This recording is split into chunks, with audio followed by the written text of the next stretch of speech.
Hello बच्चों, ध्यान दीजिएगा बेटा। हम लोग आज की क्लास में कर रहे हैं बेटा रिटायरमेंट के कुछ और क्वेश्चंस के ऊपर प्रैक्टिस कर रहे हैं। इनमें बच्चों को डाउट है। जैसा बेटा इसमें हमारा एक 74 नंबर क्वेश्चन है अनसोल्ड में से। इसके ऊपर हम लोग पहले चेक कर रहे हैं बेटा। 74 की स्टेटमेंट 74 की स्टेटमेंट देखो बेटा क्या कहती है। अनसोल्ड 74, एल, एम और एन, ये तीन पर्सन पार्टनर हैं। Unsolved question number 74 death of A partner से रिलेटेड है। ठीक है। इसमें हमें स्टेटमेंट में बच्चे करना क्या है, अकाउंट प्रिपेयर करना है एग्जीक्यूटर का, और जो जरूरी जर्नल एंट्रीज हैं वो भी पास करनी है। तो बेटा मैं तो आप लोगों के साथ एग्जीक्यूटर अकाउंट ही प्रिपेयर कर रहा हूँ। तो आप लोग ये चेक करिएगा कि एंट्रीज क्या क्या होनी चाहिए, उनके बारे में ध्यान दीजिएगा। ठीक है। हमें किसका एग्जीक्यूटर का अकाउंट बनाना है, एन का एग्जीक्यूटर अकाउंट बनाना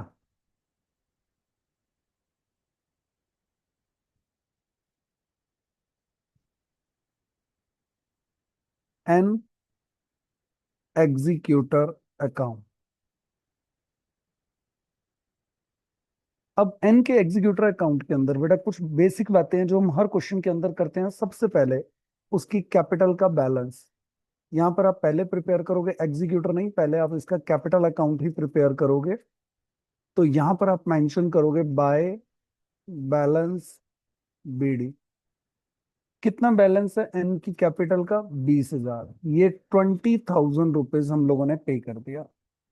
अब बैलेंस शीट के अंदर रिजर्व भी है। तो रिजर्व, जो उसका रिजर्व का शेयर बनता है बेटा वो भी दे दो। तो एन का रिजर्व के अंदर शेयर है 2/10। तो रिजर्व कितने के हैं, 9,000 रुपीज। तो 9,000 मल्टीप्लाइड बाय 2/10, अगर मैं ये कैलकुलेट करूंगा तो 1,800 रुपीज ये हमारा रिजर्व का शेयर आ जाएगा। उसके बाद बैलेंस शीट के अंदर कोई और लॉस नहीं है, गुडविल नहीं है। अब सिर्फ बाद में 3-4 पॉइंट दिए हुए हैं, ए बी सी डी। इनको हमें सॉल्व करना है और हमारा क्वेश्चन कंप्लीट। सबसे पहले बेटा ध्यान दीजिएगा, एन की डेथ कब हुई। एन की डेथ हुई है 5 नवंबर 2022 को। बेटा देखो, अगर 5 नवंबर को डेथ हुई है तो हमारे अकाउंट्स कब कंप्लीट हुए थे, 1 अप्रैल। 1 अप्रैल। तो इट मींस अगर मैं अप्रैल के मंथ्स लूं, मई, जून, जुलाई, अगस्त, सितंबर और 5 डेज नवंबर के। सबसे पहले बेटा ये सारा टोटल कर लो, 1 2 3 4 5 6। ठीक है। 6 तो ये मंथ्स हैं बेटा, 180 डेज ये हो गए। और अगर हम आगे भी कैलकुलेशन करें बेटा, एक बार डेज फिर से कैलकुलेशन देख लीजिएगा। अप्रैल, मई, जून, जुलाई, अगस्त, सितंबर, अक्टूबर के छोड़ दिए बेटा। और ये 5 डेज नवंबर के। ठीक है। तो ये सारा मिलाकर बेटा टोटल हमारे डेज बन रहे हैं 219 days till the date of death. Till the date of death. अब इसका यूज क्या होगा, इसका यूज देखिए आगे के पॉइंट्स के साथ देखते हैं। कि उसे कैपिटल देनी है, दे चुके हैं हम लोग। ये देखिए बेटा बिल्कुल ऊपर कॉर्नर में कैपिटल आप लोग दे चुके हो। फिर आपने उसे क्या देना है, इंटरेस्ट ऑन कैपिटल। तो इंटरेस्ट ऑन कैपिटल कितना देंगे, कैपिटल है 20,000 रुपीज। रेट ऑफ इंटरेस्ट है 8% per annum, 8/100 multiplied by 290 days divided by 365। तो बेटा ये सारा पॉइंट आप लोगों को सॉल्व करना है। ये अमाउंट बन जाएगा 1,600 मल्टीप्लाइड बाय, अब 1,600 की मल्टीप्लिकेशन वगैरह चेक करो बेटा। ये आप लोग फटाफट एक बार कैलकुलेट करिए। 1,600 मल्टीप्लाई कितने से करना है, 219 से, और डिवाइड करना है 365 से।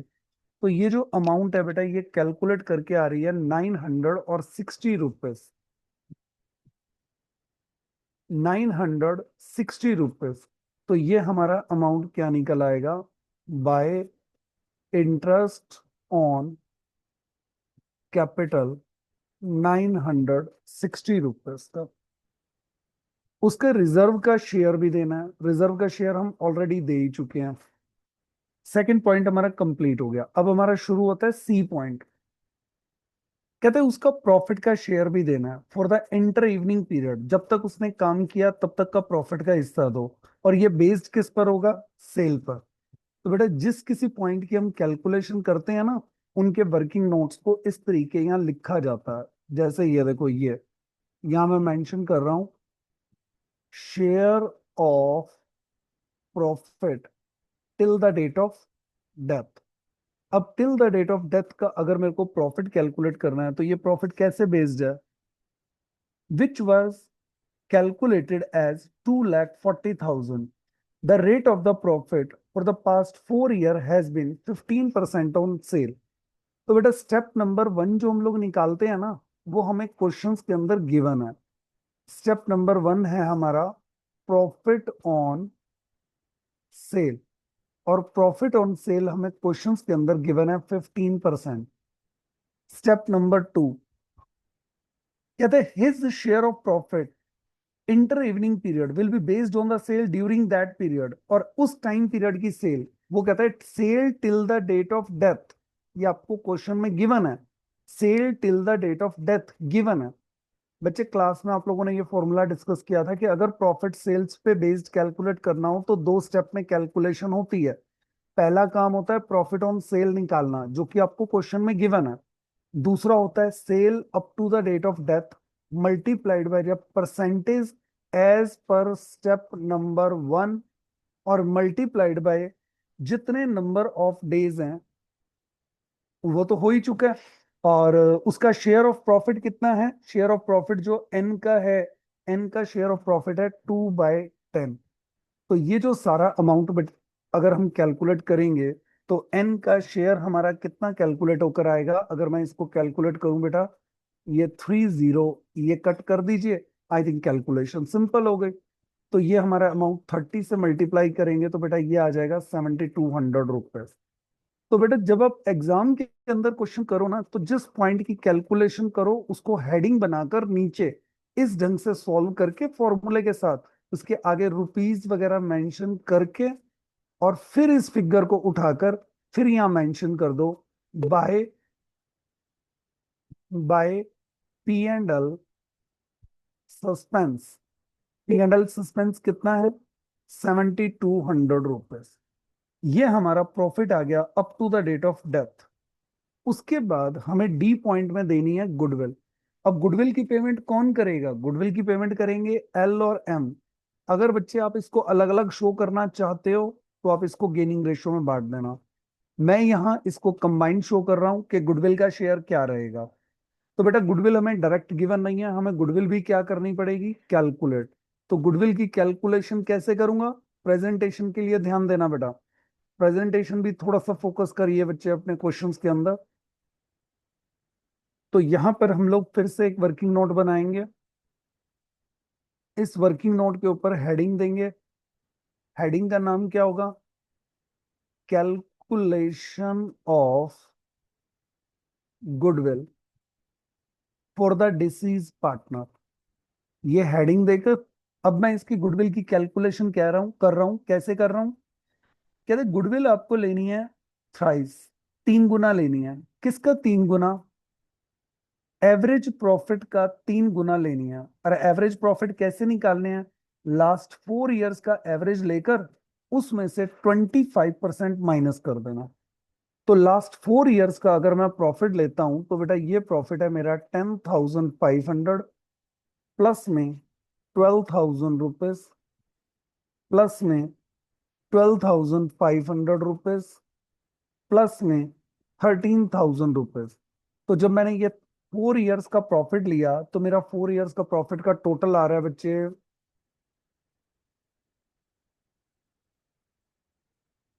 48,000 डिवाइडेड बाय 4। ये एवरेज करके निकला बच्चे 12,000। इसने बोला कि हमें इस एवरेज प्रॉफिट को कितना कम करना है? 25% कम करना है। तो मैंने 25%, इस 12,000 का 25% रिड्यूस कर दिया, तो ये एवरेज रह गया 9,000। और गुडविल कैसे लेनी है? गुडविल मेरे को इस फिगर का लेनी है थ्राइस, 3 गुना। तो ये हमारी फर्म की गुडविल निकल आई 27,000। अब 27,000 ये वर्किंग नोट में कैलकुलेट करके अब इसको क्या करो, ऊपर अपने क्वेश्चन के अंदर ले आओ। और यहाँ क्वेश्चन के अंदर मैं शो कर देता हूं कि इसकी गुडविल कितनी है। 27,000 मल्टीप्लाइड बाय 2/10। तो ये हमारा अमाउंट कैलकुलेट करके बच्चे आ रहा है, आप इसको कैलकुलेट करके लिखना। ये आ रहा है 5,400 रुपीज। तो ये डी पॉइंट भी सॉल्व हो गया। अब जैसे ही डी पॉइंट सॉल्व हुआ बच्चे, इसका टोटल करके अब आप बैलेंस में चेक कर सकते हो कि आपका आंसर आया है या नहीं आया। इसकी अमाउंट का टोटल करिए, मैं भी टोटल कर रहा हूं बेटा एक बार। 20,000 रुपये फर्स्ट अमाउंट है, प्लस में 1,800 रुपीज नेक्स्ट, प्लस में 960 रुपीज नेक्स्ट, प्लस में 7,200 रुपीज नेक्स्ट, और प्लस में 5,400 rupees next, is equal to 35,360 rupees. तो ये बेटा ये देखिए, ये 35,360 रुपीज ये हम किसके नाम पे शो कर देंगे? Executor of N. ट्रांसफर हो गया बेटा पैसा। अब इसकी जर्नल एंट्री क्या करेंगे बेटा? जर्नल एंट्री भी बोली गई है। पहले पॉइंट की तो कोई जर्नल एंट्री होती नहीं, बाकी सब एंट्री आप नाम से देखते जाओ। Reserve account debit to N capital, interest on capital to N capital, P and L suspense to N capital. Goodwill के लिए बेटा ये थोड़ा सा ध्यान रखना, L debit M debit to N. और 5,400 को गेनिंग रेशियो में बांटना मत भूलिएगा भाई। जर्नल एंट्री पूछी गई है तो प्रॉपर करना पड़ेगा। और लास्ट बट नॉट लीस्ट, ये एंट्री अक्सर बच्चे करना भूल जाते हैं, N capital to N executor 35,360 rupees. तो ये क्वेश्चन बेटा आप लोगों का 74 होगा। ये हमारा यहां तक का बेटा एक क्वेश्चन कंप्लीट होता है, जो कि एक डाउट के तौर पे बोला गया था।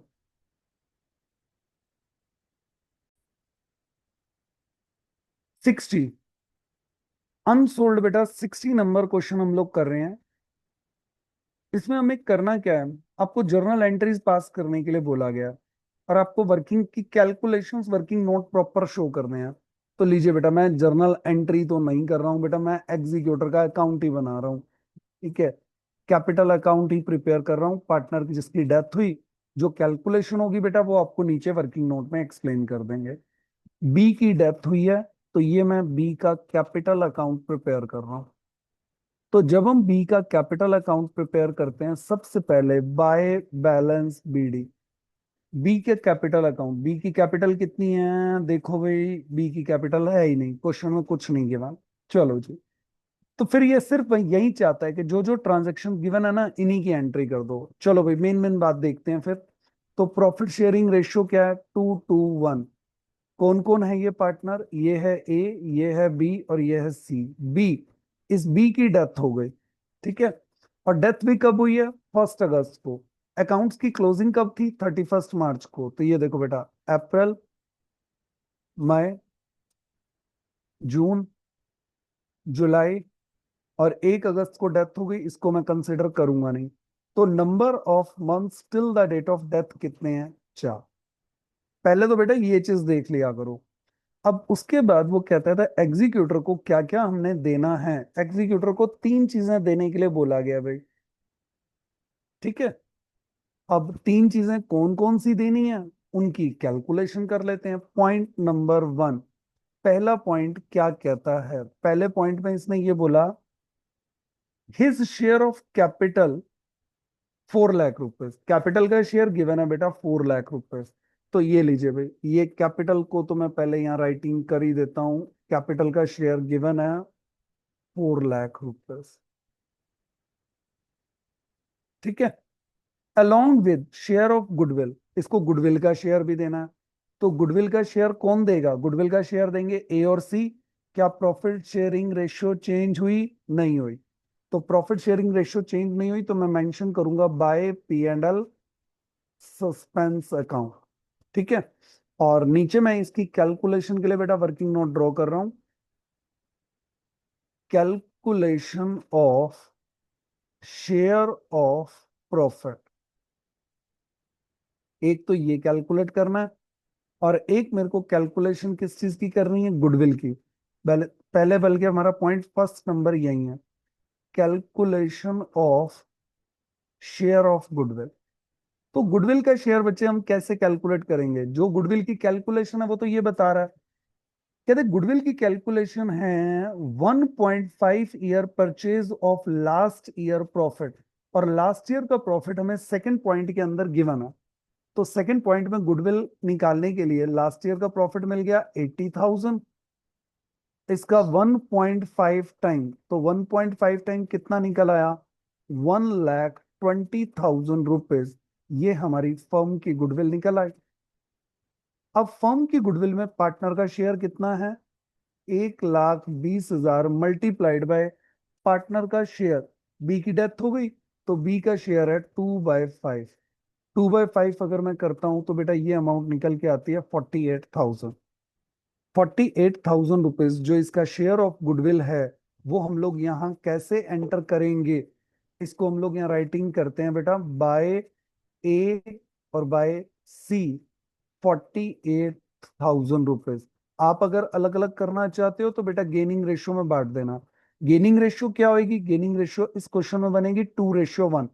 न्यू रेशियो ही गेनिंग रेशियो होगी क्योंकि कोई इंफॉर्मेशन हमें गिवन नहीं। अब आता है बेटा मेन पॉइंट जिसके लिए आपको इस क्वेश्चन के अंदर डाउट है। बेटा अब जो मेन पॉइंट है ना, इसको करने से पहले बेटा मैं इसका फॉर्मूला राइटिंग करना जरूरी मानता हूं। सेकंड पॉइंट में इसने ये बोला है कैलकुलेशन करो इसके शेयर ऑफ प्रॉफिट की, और प्रॉफिट की कैलकुलेशन है बेस्ड ऑन सेल। तो बेस्ड ऑन सेल्स में बेटा हम लोग कैलकुलेशन दो स्टेप से करते हैं, स्टेप नंबर 1, स्टेप नंबर 2। पहला काम हमें कैलकुलेट करना होता है प्रॉफिट ऑन सेल। तो प्रॉफिट ऑन सेल कैसे निकालते हैं? नाम से ही पता चल रहा है, प्रॉफिट किसके ऊपर बैठा है? ये प्रॉफिट किसके ऊपर बैठा है? सेल के ऊपर, मल्टीप्लाइड बाय 100। तो अगर मैं प्रॉफिट देखता हूं तो लास्ट ईयर का प्रॉफिट कितना है? 80,000। लास्ट ईयर की सेल कितनी है? 4 लाख। मल्टीप्लाई करता हूं 100 से, तो बेटा ये जो प्रॉफिट है ये सेल का निकल के आया 20%। यहां तक की बात क्लियर? अब वो कहता है कि सेल का ट्रेंड है, सेल कितनी इंक्रीज हो रही है? 25%। और परसेंटेज ऑफ प्रॉफिट जो है ना, ये भी आपको इंक्रीज करना है, कितना? 4%।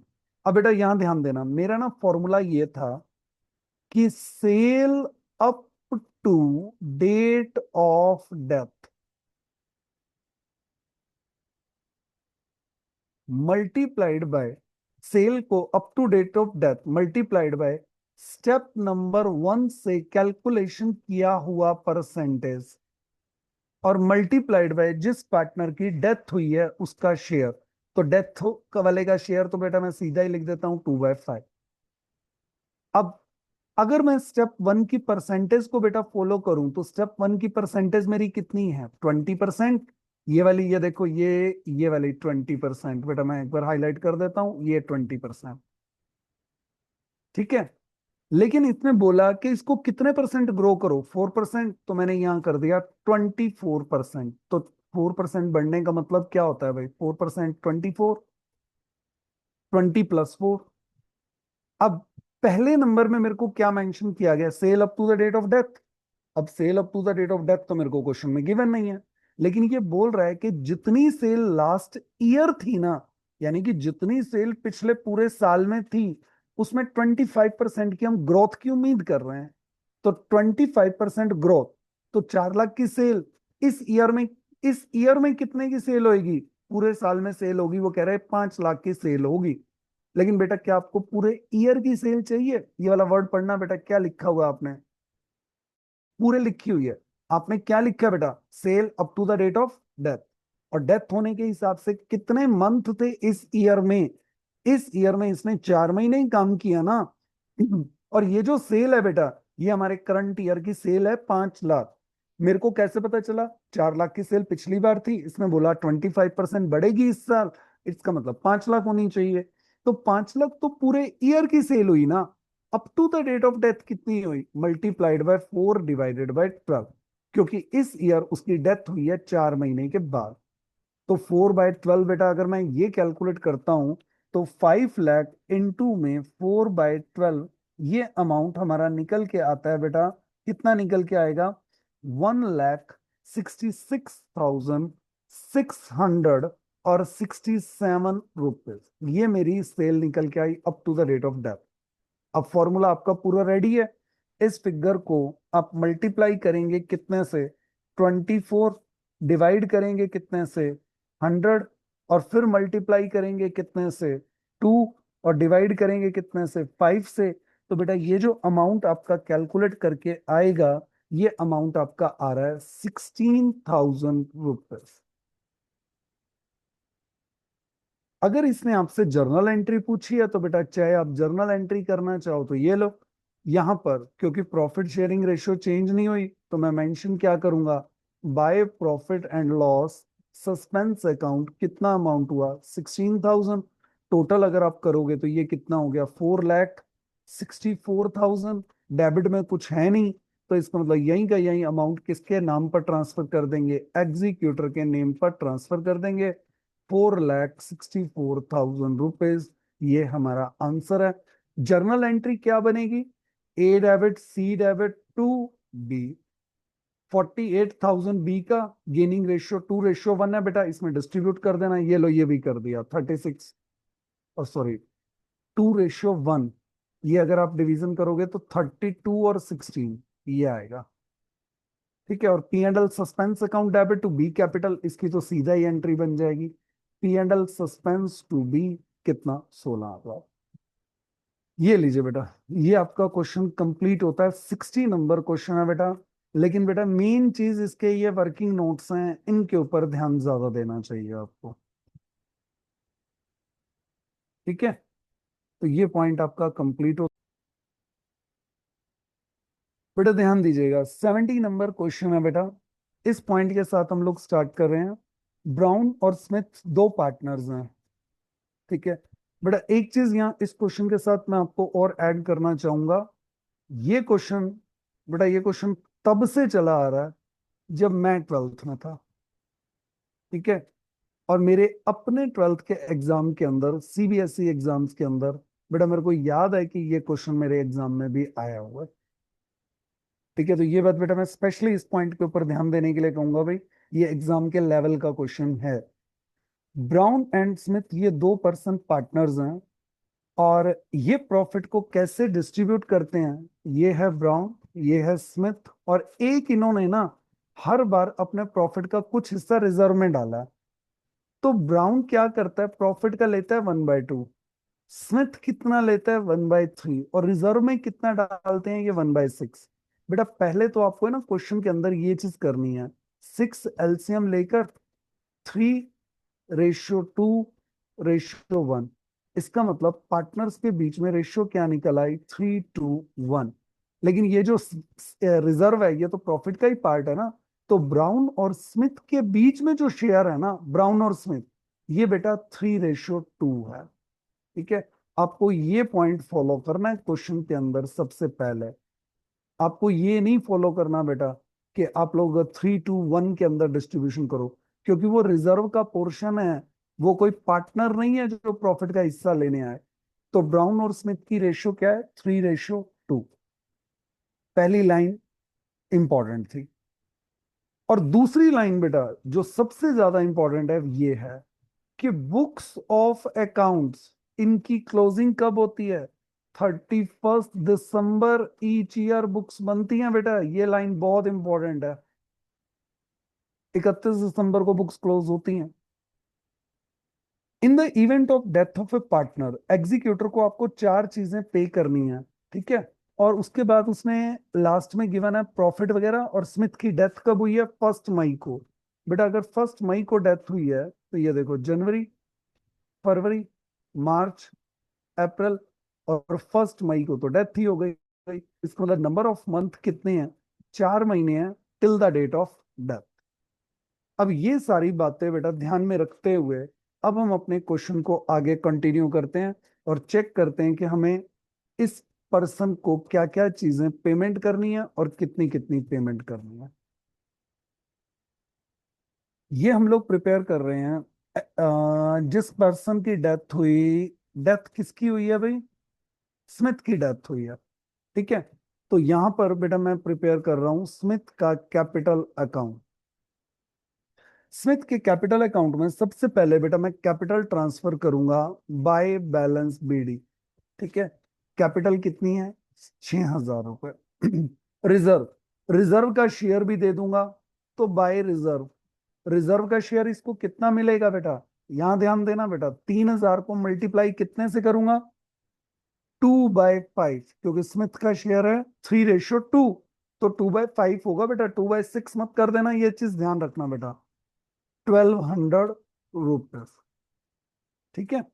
अगला पॉइंट, और तो कुछ है नहीं बैलेंस शीट के अंदर से, अब ऊपर आ जाओ। ए पॉइंट कहते हैं कैपिटल दे दी हमने, ये पॉइंट हो गया। कहता है उसका रिजर्व का शेयर दे दो, ये भी दे दिया, बी पॉइंट भी हो गया। सी पॉइंट क्या है? सी पॉइंट क्या मेंशन करता है? कहते हैं उसको है ना प्रपोर्शनेट प्रॉफिट देना है डेट ऑफ डेथ का, बेस्ड ऑन किस पर? Average profit. और एवरेज कितने टाइम का करना है? 3 साल का। बेटा फिर से वही फॉर्मूला, अगर प्रॉफिट टाइमिंग बेस्ड होता है तो हम लोग क्या करते हैं? Average profit multiplied by number of months till the date of death, 4 divided by 12, into में डिसीज पार्टनर का शेयर यानी कि 2/5। एवरेज प्रॉफिट कितना है? एवरेज निकालो, 4,200। ठीक है। प्लस सेकेंड फिगर 3,900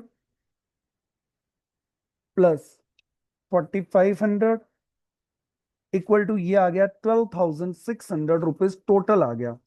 तो 12,600 को डिवाइड भी करना पड़ेगा 3 से, तो 3 से डिवाइड करूंगा तो ये आ गया 4,200 इंटू 4/12 इंटू 2/5। तो बेटा ये सारा अगर मैं कैलकुलेट करता हूं 70, ठीक है, 560 रुपीज प्रॉफिट के आ गए। तो ये लीजिए बेटा, ये प्रॉफिट की कैलकुलेशन होगी 560, और ये मैंने लिख दिया by P&L suspense. C point complete. D point, D point के अंदर क्या करेंगे? गुडविल, कहते हैं उसको गुडविल देना है, प्रपोर्शनेट देना है किसका? Total profit of the 3 years. तो बेटा 3 सालों के टोटल प्रॉफिट कितने हैं? 12,600। वो कहता है इसी के बेस पे गुडविल निकाल लो। तो पूरी की पूरी गुडविल कितनी है? 12,600। उसमें से उस पार्टनर का शेयर कितना है? उस पार्टनर का शेयर है 2/5। तो 12,600 का बेटा अगर आप 2/5 कैलकुलेट करोगे तो ये कितना आएगा? 5,040। तो गुडविल का शेयर लिखूंगा क्या मैं? बाय क्या पर्सन? स्मिथ की तो डेथ होगी तो अकेला एक ही रह गया, बाय ब्राउन कैपिटल। चारों के चारों पॉइंट्स की कैलकुलेशन हो गई। अब जरा यहां चेक करिए बेटा, टोटल करके एक बार वेरीफाई करते हैं।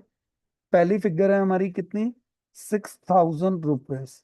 ठीक है। Plus 1,200 rupees plus 560 plus 5,040। अगर मैं ये सारी फिगर्स का टोटल करता हूं तो बेटा ये अमाउंट आ रहा है 12,800 रुपीज, जो कि हम किसको दे देंगे? एग्जीक्यूटर को। ठीक है। तो टू स्मिथ एग्जीक्यूटर्स अकाउंट, ये हमारी इसकी पेमेंट हो जाएगी। दैट्स ऑल बेटा, क्वेश्चन डन।